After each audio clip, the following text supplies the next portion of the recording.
Real combat. Real action. Carnage Media. Welcome back to another episode of Carnage Unleashed, presented by Carnage Media. I'm your host, Clayton Scalina. Joining me today, as always, my awesome co-host, Connor Showtime Smith. Connor, how's everything down in Pickville, my man? Doing good, man. It's cold down here, but I'm feeling good. I'm getting my weight back down to start getting ready to fight again myself. The Packers beat the Bears the other week, so I'm flying high. I'm doing good. Sounds like a great weekend with a lot of good vibes your way, and we're going to continue those good vibes here. Joining us today is debuting mixed martial arts fighter JD the Reaper McNett. JD, welcome to the show, man. Pleasure to have you guys. Pleasure being on. Of course. We've had you on a couple of times in the past. JD will be fighting December 20th on Carnage Fight Series 5 up in Sandusky, Ohio, making his professional MMA debut against John Lark. We have a lot to talk about with that fight, but before we get there, like I said, JD, you've been on a couple times, but I feel like we haven't really talked about your athletic background. Talk about growing up in sports, how you discovered MMA, and just how you grew as an athlete. So I started off wrestling back in like third or fourth grade. Made it to States my freshman, sophomore, and junior year. Placed my junior year at States. Had a couple offers from D3 and D2 schools, but at the end of the day, I ended up taking the route going into the military. And then in the military, I did a bunch of combatives. Nice. What was your MOS? You were Army, correct? Yes, I was a 31 Bravo military police. Nice. There we go. And talking kind of about your athletic background, being in the Army, how did you discover mixed martial arts? You've been with Joe Garcia for a minute now. You get some work in with Demolition Fight Team. How did you first get drawn into doing MMA? I've always been interested in MMA. I did classes when I was in the military, when I was stationed out in Kansas. Trained out a couple gyms out there, and then when I got back, got out the military, I was looking around and then ended up meeting Joe at one of my family functions and just hit it off from there. Awesome. Connor, I'm going to go ahead and pass it down to you. Yeah, so I want to talk about your MMA career a little bit. You've had some big fights as an amateur, big title fights as well against guys like Caleb Leaf, Toby Hernandez, Sander White, guys like that. Of those three big title fights, which one of those really sticks out to you? Like either was your favorite one, and then which one was the one that you learned a lot from in that title fight? My favorite title fight was against Caleb. And then the one I learned a lot from was against Xander. I just learned never to leave it up to the judges.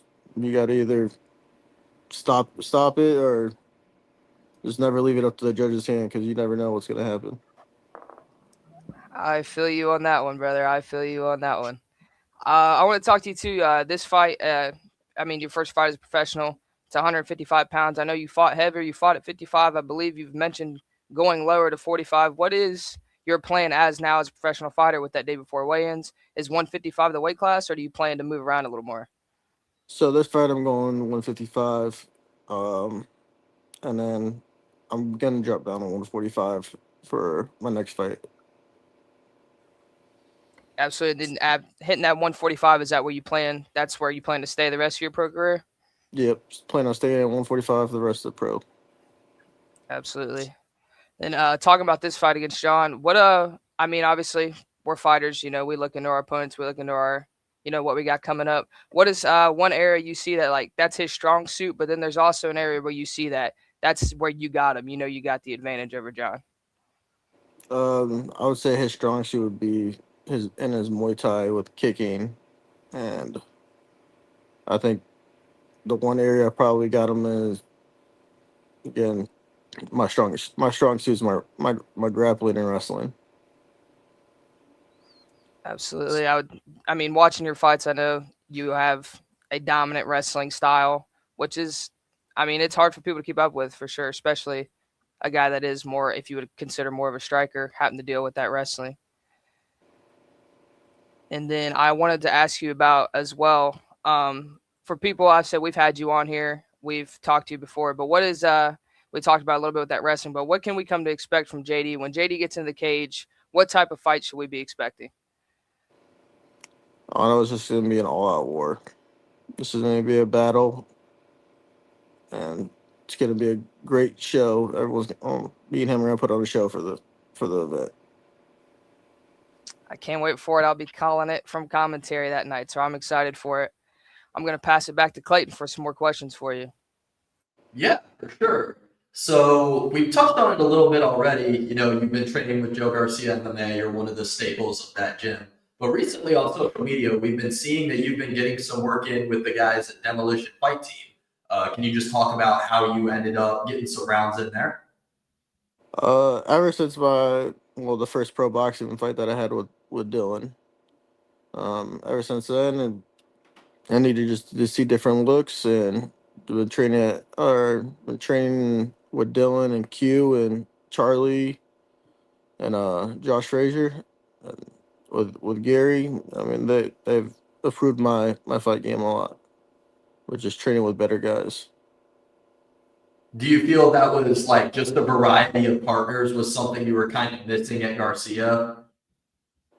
I mean, nothing against um my training partners at Garcia, but I needed to just start training for the pro level. I wasn't getting a certain look there, so over at Demolition in the morning classes, that's the pro classes. So I was getting all the pros and actually seeing everything that I needed to see. There we go. Fair enough. Sometimes I feel like as a fighter, getting different looks, going to different gyms. I know, Connor, you do this too. Training with different guys, that's just going to make you better, right? You're seeing things other than what you're seeing in the gym every day, right? Yes. For I mean, sure. there's No, not go for it. there's nothing against. Also, I have no like. I still love my Garcia family. Like, I'm always gonna back them. Me and Gary have the understanding of I can still train at Demolition in the morning and still rep my Garcia. There we go. There we go. And you touched on it already, but you have, in addition to a 6-3 amateur MMA career, you've taken 2 professional boxing matches since turning pro. You fought Dylan Budka in July and then Ramel Turan last month. Talk about that experience. What made you want to jump into the boxing ring? Uh, it was more just something where I lack my skill and it was boxing. So I want to take more fights in the boxing. Um, I really don't care about my boxing record. Um, so it was more just to get the experience. Um, and then, I mean, it's the worst decision because it made me look like crap, but I shouldn't have been taking those fights on 2 days, 1 day notices. Um, I just wasn't prepared for it at all. Absolutely. I feel like I wasn't either really as a fan because I remember, Dylan's opponent fell out the day before, your opponent fell out the day before, and before I knew it, I was looking through Facebook and I was seeing you guys squaring off. And I was like, what the heck is going on here? So what was your mindset in just kind of taking on a new opponent that quickly, especially on the pro side? I feel like we don't see that as much. It was more. It was more just different. Like I know with Dylan, it was gonna be a brawl, and I mean I was glad to make it 3 rounds, but at the end of the day, I was not in the right shape, so couldn't last that much longer. And then Ramal, I took that on a 2 day notice, and Ramel's more is a well-rounded boxer. That's all he does is boxes, so it gave me a certain look with that one too. So you definitely feel like you would do that again in the future? Are we thinking that we'll see JD McNett in the professional boxing ring again? Definitely will see me in a professional boxing ring, just never on a 2-day notice again. Fair enough. Fair enough. Showtime. I'm gonna go pass it down to you. Yeah, of course. Talking with MMA, you know, a lot of people, they got the different vibe or different energy and mindset when they go in there. You get some guys that are relaxed and calm, you know, not showing a lot of emotion. Then you got some guys that get real pumped up to get into to walk into that cage. What is kind of your mindset before you fight? How do you get locked in, and has it changed since you're now going into the pro ranks? Uh, I mean, the only way I get locked in is I put my headphones on and I sit back in the locker room, getting warmed up, but I don't ever be all hype and stuff. I stay calm and collected because I never want to overdo my energy before a fight.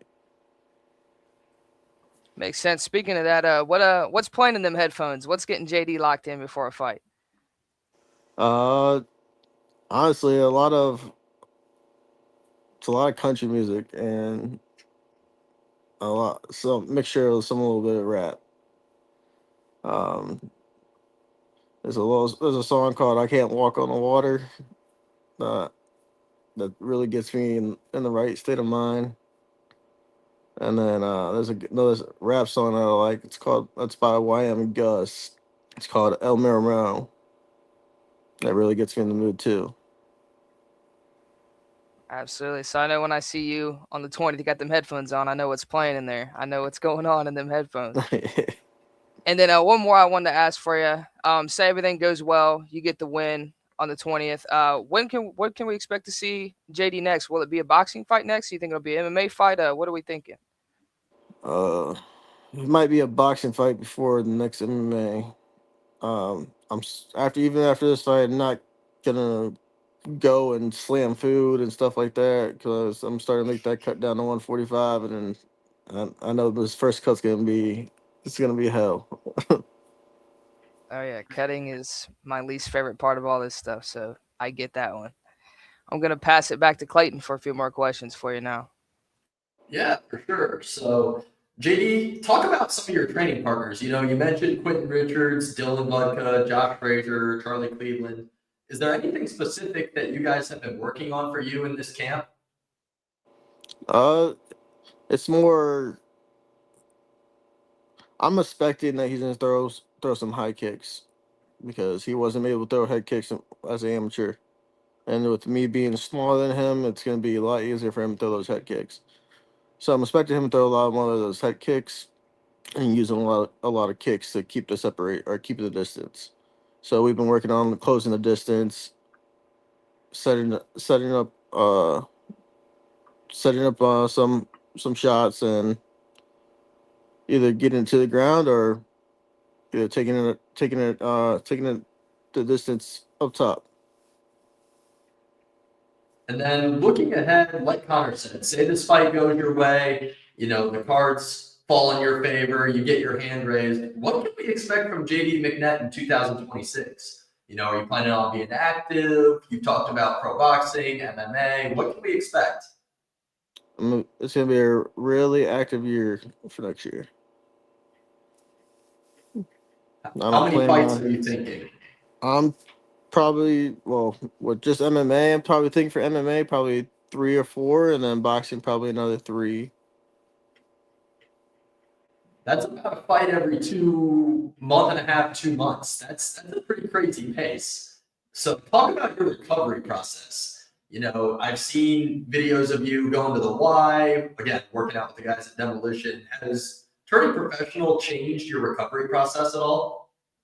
Yes, it has. It's a lot more. You're taking a lot more shots in different places.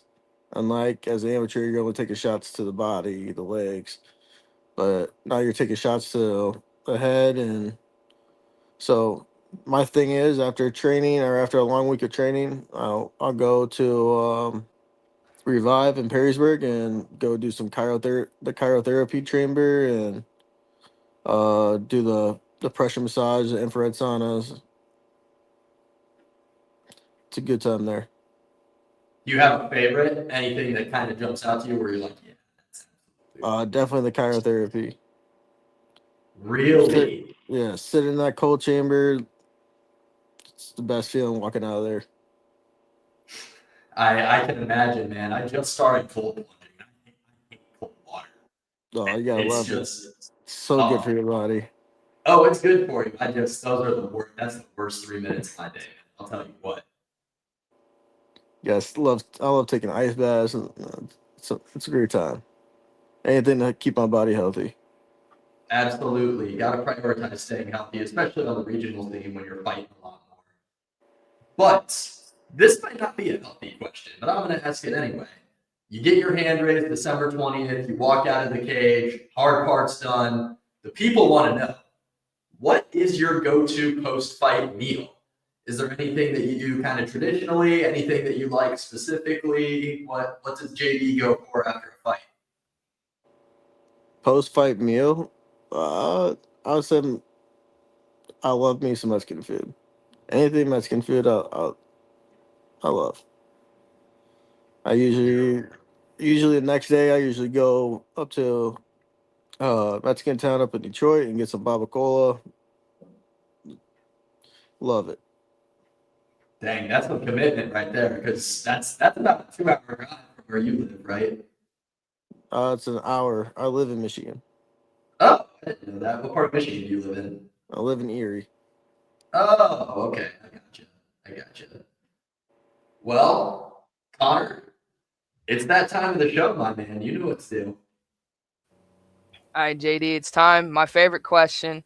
You go in there for your pro debut. You win. You get it done. How does JD get it done? What is your prediction of how you win this fight? Prediction on how to win the fight. I think it's either going to come down to UA or me submitting him. What submission would you think? It plays in your head? You close your eyes, you think about it. What submission pops in your head that you catch him with? I'm either thinking a key lock or a guillotine choke. I love that. Let me get key lock. Clayton, I'll send it back to you to wrap this thing up. For sure. One final question from us here at Carnage Media. What is your message to John Lurk ahead of your pro MMA debut December 20th? Just he needs to be ready for an all-out war. So I ain't ever quitting.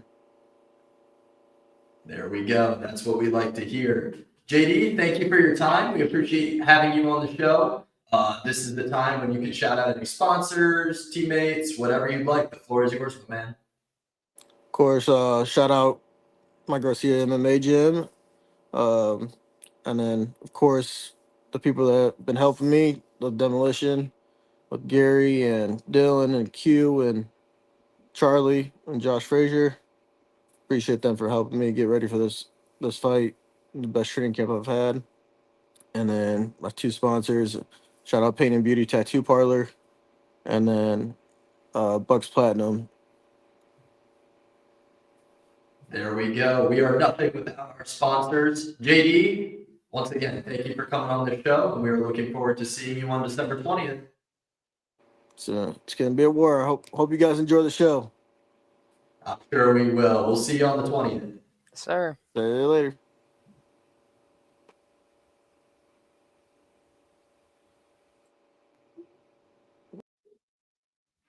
That was JD McNett, professional mixed martial arts fighter, making his debut December 20th in Sandusky, Ohio at Carnage Fight Series 5. To purchase tickets, make sure to go to carnagemediapayperview.com. We can hook you up with all of your tickets there. If you can't make it out, that's okay. You can also purchase the pay-per-view link. Once again, carnagemediappv.com. Make sure to check out all the other interviews of our professional fighters on this card. I know the John Lurk interview is out there. Charlie Cleveland and Cam Graham is out there as well. Make sure to check those out so you really know what's going on behind the scenes come fight night. Thank you all for tuning in, and we'll see you at the fights.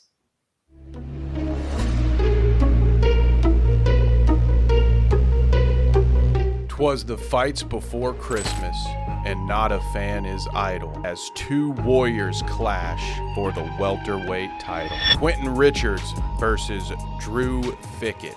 Quentin "the Guy" Richards steps into the cage with a flawless record and the confidence of an undefeated rising star. But standing across from him is Drew "the Master" Fickett, a seasoned veteran determined to hand Richards his first loss. Charlie Cleveland versus Cam Graham. A storm is brewing as these two heavyweights prepare to collide. With 11 knockouts between them, they've been putting opponents down as fast as winter snowfall. Only one can weather the impact when they meet in the cage. JD McNett versus John Lurk. Both fighters step into the professional ranks carrying championship pedigrees and confidence from their recent amateur title wins. Now, McNett and Lurk look to prove that their amateur dominance was just the beginning as they make their first statement in the pro cage. Dylan Budka versus Dante Shiro. Budka has risen from the ashes, fighting his way back to reclaim his place among the elite. Across from him stands Dante Shiro, fresh off a championship win and hungry for even more gold. Both men are stepping into this matchup with one goal: walk out as the CFS champion, with a potential UFC contract glimmering in the horizon. Fights before Christmas, December 20th, Carnage Fight Series 5. Pre-order now at carnagemediappv.com.